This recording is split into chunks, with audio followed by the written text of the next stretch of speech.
আমি মনে করি এটা এসআইআর নয়, এটা এনআরসি করার চক্রান্ত চলছে। আমরা ধিক্কার জানাচ্ছি বিজেপি পলিটিক্যাল পার্টিকে। এসআইআর নতুন কিছু নয়, 4টে ক্যাটাগরির নাম থাকবে না। কি শুনলেন? এসআইআর এর নাম থাকলে আপনার ভোটাধিকারও সুরক্ষিত থাকবে, আর এর জন্য প্রয়োজন প্রপার কাগজ।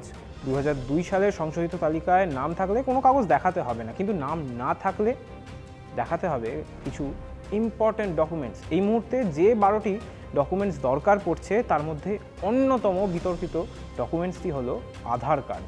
এত বছর ধরে যে কার্ডকে প্রতিটি স্তরে গুরুত্ব দিল কেন্দ্র সরকার, দেশের মানুষের বায়োমেট্রিক সঞ্চিত থাকলো ভারত সরকারেরই ভাণ্ডারে, সেই নথি নিবিড় পরিমার্জন শুরু হতেই বাদ দিতে উদ্যত হলো কমিশন।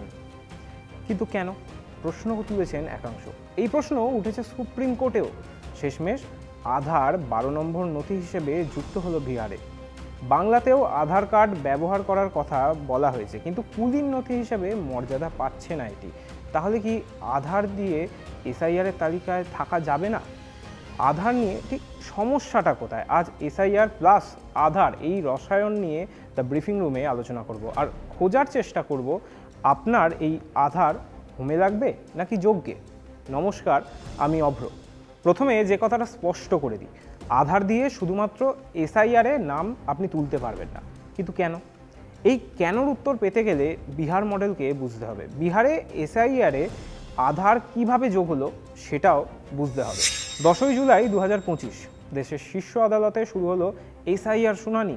পরপর মামলা, সব গিয়ে জুড়ল একটা মামলার সঙ্গে, যার শুনানির দায়িত্ব গেল সুপ্রিম কোর্টের বিচারপতি সূর্যকান্ত এবং বিচারপতি জয়মাল্য বাগচির বেঞ্চে। এই মামলার প্রথম পর্বেই উঠেছিল আধার প্রসঙ্গ। শুনানির প্রথম দিনেই কমিশনকে সুপ্রিম কোর্টের নির্দেশ, আধার কার্ড, ভোটার এবং রেশন প্রয়োজনীয় নথি কিনা তা বিবেচনা করতে হবে। তারা নানা যুক্তি দিয়েছিল, কিন্তু বিবেচনার জন্য সময়ও নিয়েছিল।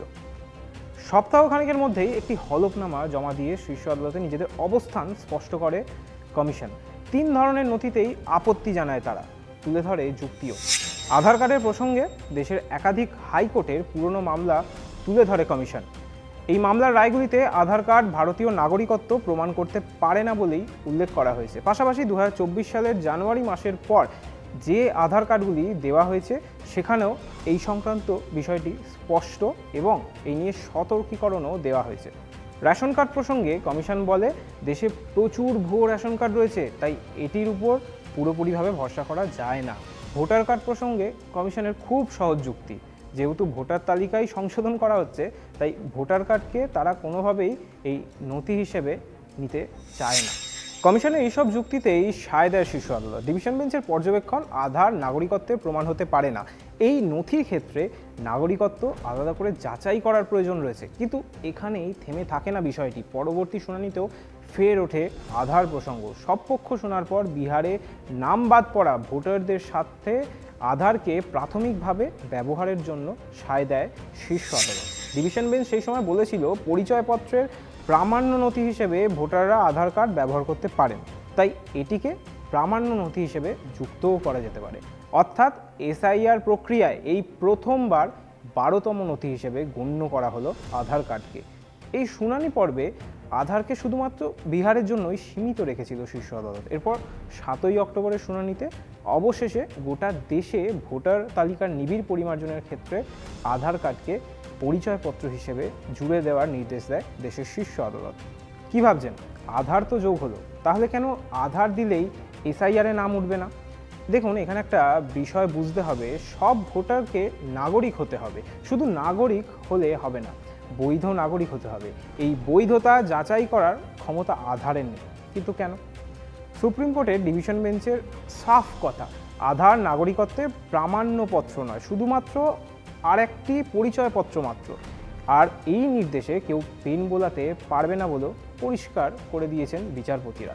এই পরিপ্রেক্ষিতে বিচারপতি জয়মাল্য বাগচির কথাটা খুবই গুরুত্বপূর্ণ। শুনানি পর্বে তিনি বলেন, কোনো সরকারি প্রতিষ্ঠানই আইনের ভিত বা তার প্রাথমিক স্তরে কোনো পরিবর্তন ঘটাতে পারবে না। জনপ্রতিনিধিত্ব আইন আধার কার্ডকে পরিচয় প্রামাণ্য হিসেবে স্বীকৃতি দিয়েছে, তো যতক্ষণ না সেটি নিয়ে কেউ আদালতে চ্যালেঞ্জ বা ওই স্বীকৃতিকে সংশোধন করা হচ্ছে, ততক্ষণ এটির পরিবর্তন ঘটানো সম্ভব নয়। সুপ্রিম কোর্ট বিচারপতিদের বক্তব্য খুব গুরুগম্ভীর, শুনতেও তেমনই লাগে, কিন্তু বাস্তবে কি পরিস্থিতি? কমিশনের কাছে আপনি এই আধার কার্ড নিয়ে গেলে আপনার নামে লাল কালি পড়বে না তো? ওয়াকিবহাল মহল বলছে লাল কালির দাগ পড়ার মতো পরিস্থিতি হয়তো তৈরি হবে না, তবে আধার কার্ড নিয়ে সংশয় তো একটু রয়েছে। এই যেমন যদি এসআইআরের কাজে বা সহজ ভাষায় নতুন সংশোধিত ভোটার তালিকায় নাম তোলার জন্য কেউ নিজের জন্ম শংসাপত্র দেখান, তাহলে আর কিছুই প্রয়োজন নেই। এই দাড়িপাল্লাটাই দেখুন না, জন্ম শংসাপত্রের ওজন পড়তেই হালকা হলো আধার কার্ড, এমনকি পাসপোর্ট, সেটা তো এই ক্ষেত্রে একেবারে ব্রহ্মাস্ত্র, তার সামনে আরও হালকা আধার কার্ড। তবে শুধু এই দুটিই নয়, শিক্ষাগত যোগ্যতা, ব্যাংকের কোনো সিলমোহর দেওয়া কাগজ, জাত শংসাপত্রের মতো 11টি কাগজের মধ্যে যে কোনো একটি দেখাতে পারলেই কমিশন বলছে আপনি পাস। দাড়িপাল্লায় ওজন কমছে আধার কার্ডে, এমনকি জমির পর্চা সেটা দেখাতে পারলেও নিবিড় পরীক্ষায় সংশ্লিষ্ট ভোটার একেবারে পাস হয়ে যাচ্ছেন। তবে এই জমির পর্চা নিয়েও কিন্তু বেশ বিতর্ক রয়েছে। একাংশের রাজনৈতিক দলগুলির অভিযোগ, অনুপ্রবেশকারীরা দেশে প্রবেশ করে অবৈধ উপায়ে জমি বাড়ি তৈরি করে নিয়েছেন, তবু জমির পর্চায় অসুবিধা নেই কমিশনের। তবে অসুবিধা রয়েছে আধার কার্ডে, শুধুমাত্র আধার কার্ডে। নিজের নথি হিসেবে যদি কোনো ভোটার এই কাগজ ব্যবহার করেন তাহলে তা গ্রাহ্য না হওয়ার সম্ভাবনাই বেশি, কারণ কমিশন বলছে आधार एक्ट के सेक्शन 9 में ये कहा गया है कि आधार डोमिसाइल का या सिटीजनशिप का प्रमाण नहीं होगा। সুপ্রিম কোর্ট, বিচারপতি, কমিশন তাদের মতোই একই কথা বলছে আইনও। 2016 সালের আধার আইনের ধারা 9(1) অনুযায়ী আধার নম্বর কখনো নাগরিকত্ব প্রমাণ বা ঠিকানার প্রমাণপত্র নয়। 2018 সালে বিচারপতি KS পুট্টস্বামী বনাম কেন্দ্রীয় সরকারের একটি মামলার রায়েও উঠেছিল সেই প্রসঙ্গ, যেখানে সুপ্রিম কোর্ট আধার কার্ডকে সাংবিধানিক মর্যাদা দিলেও এর ব্যবহার নিয়ে বেশ কয়েকটা সীমাবদ্ধতার কথা উল্লেখ করে দিয়েছিল। সেই রায়ে সাফ জানিয়ে দেওয়া হয়েছিল আধার কার্ড একজন নাগরিকের পরিচয়পত্র হতে পারে, কিন্তু নাগরিকত্বের প্রমাণপত্র বা ঠিকানার প্রমাণপত্র নয়। আপনারা দেখছিলেন TV9 বাংলা ডিজিটাল।